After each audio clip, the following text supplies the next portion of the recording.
The cast of characters in this case of corruption is long, the terminology confusing. But the story is simple. Back in 2014, the judge appointed to preside over the Operation Car Wash investigation, the case Brazilians call Lava Jato, was Sergio Moro. The probe uncovered money laundering, bribery, and corruption at the state-owned energy company Petrobras. Several members of the ruling PT party under leftist President Dilma Rousseff were jailed for their part in the scheme. O juiz Sergio Moro participa nesse... Moro was cheered on, lionized by Brazil's mostly right-wing media. Pela Lava Jato, o juiz Sergio... TV channels like Globo and Record, magazines like Veja. He was seen as a future president. Now he is fighting for his political life because of an investigation into his investigation, known as EuApoioAVazaJato, and a series of text messages between him and prosecutors that strongly suggest that, legally speaking, the fix was in.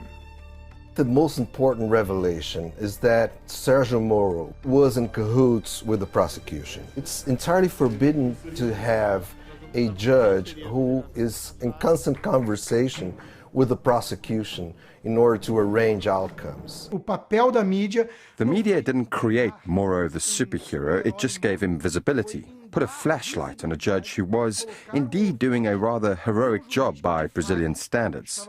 However, Sergio Moro did have a party ideology, and he was manipulating the investigations rather than taking a step back and being impartial, which is what we expect of a judge. Que é o que se espera de juiz. O Brasil se viu ali Brazil found itself in a historic moment where it could clean itself up, and the media really bought into the image that Moro himself was constructing. They absorbed it. They deliberately boarded this ship because strategically it was good to join the right side, the side of the people fighting corruption. Sergio Moro's reputation as an anti-corruption crusader scrubbing Brazil clean of graft was demolished by The Intercept. Its secret Brazil archive includes leaked texts sent over the Telegram messaging app between Moro and prosecutors investigating the car wash case. The messages are explosive and potentially game-changing. They clearly show a judge legally required to be neutral, working with prosecutors, in some cases advising them on how to present various legal cases to him. They also appear to confirm the suspicion that throughout the car wash investigation, Moro and the prosecution were trying to manipulate press coverage to turn it against members of the PT party. Moro's work engulfed the government of President Dilma Rousseff, hastened her downfall, and led to the jailing of Lula da Silva, her party colleague who pollsters considered the favorite to win the next presidential election. With Lula behind bars, legally prevented from running, a path was cleared for right-wing populist Jair Bolsonaro. He won last year's election. Bolsonaro then made Moro his Minister of Justice, which in light of all that collusion in the car wash case was the least he could do. What this whole Lava Jato campaign, as a media campaign, produced was a devaluation of institutional politics, of party politics in Brazil, to a degree in which the electorate became so skeptical that in the end they elected extreme right-wing outsider Bolsonaro. So Bolsonaro and his election should be seen as a product of this long campaign against institutional politics. Having contributed to the rise of an anti-politics, anti-establishment rhetoric that in the end did not just criminalize the left, but started to criminalize the whole of the political system and started to also weaken the legislative and the Congress powers, basically saying that we need someone from outside of politics to take this. So it very much paved the way for the rise of the right, the extreme right, and for Bolsonaro specifically. So it has had not just political implications, it's had political, economic, and social.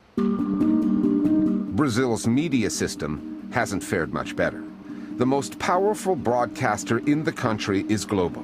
It has a history of supporting right-wing governments, even the military dictatorship from 1964 to 85.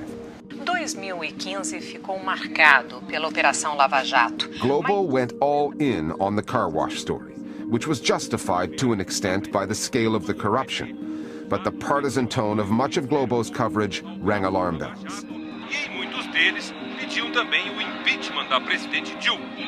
Globo's coverage of the VazaJato leaks has been more selective and less exuberant. Veja is Brazil's best-selling news magazine, a right-wing publication that was pro-Moro and has now swung the other way, partnering with The Intercept on the leaks. Veja's change of tack followed a change in ownership.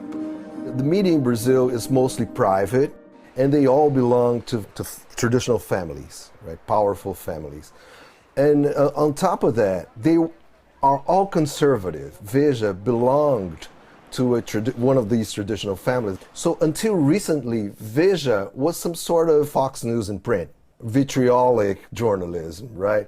They went bankrupt and they sold Veja to a businessman. And this guy apparently wants to give the news magazine a different orientation, editorial orientation. So I think that's the main reason that Veja is now collaborating with The Intercept. The reaction of the media was incredible. Lots of international outlets followed up on our reporting with articles of their own. But others, such as the Globo Group, made a point, especially in the first few days, to emphasize the perspective of the Justice Ministry and of Sergio Moro himself. Na semana passada, o ministro da Justiça, Sergio Moro, denunciou ter sido vítima de um crime. O celular dele foi invadido por meio do aplicativo de mensagens Telegram. It presented all the possible things that could be wrong in our revelations. In Brazil, there exists a section of right-wing media that invested a lot in the car wash story, and there is no way they will ever let go of that narrative. We wrote to Globo and to Veja with questions on their approach to the VazaJato leaks.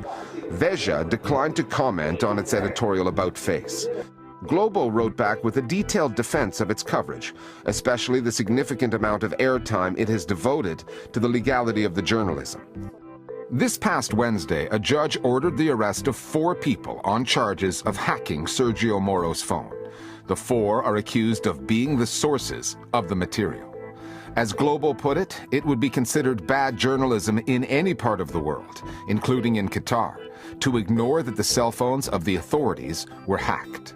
Even though, back in March of 2016, when Moro released a tape of a private phone call between Dilma Rousseff and Lula da Silva, Globo was less concerned about the journalistic ethics. It ran with that story, as did Veja and so many other Brazilian news outlets.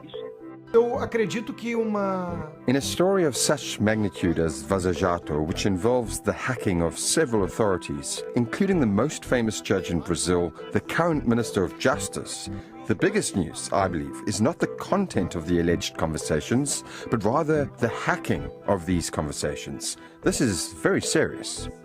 Well, much more serious was when Moro leaked a conversation between presidents. This was not in the public interest.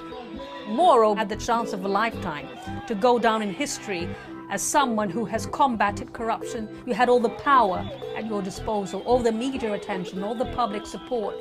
And no, instead of that, you chose a political project. You chose to align yourself to a particular group. Sergio Moro can complain all he wants about the latest leaks and the news coverage he now receives.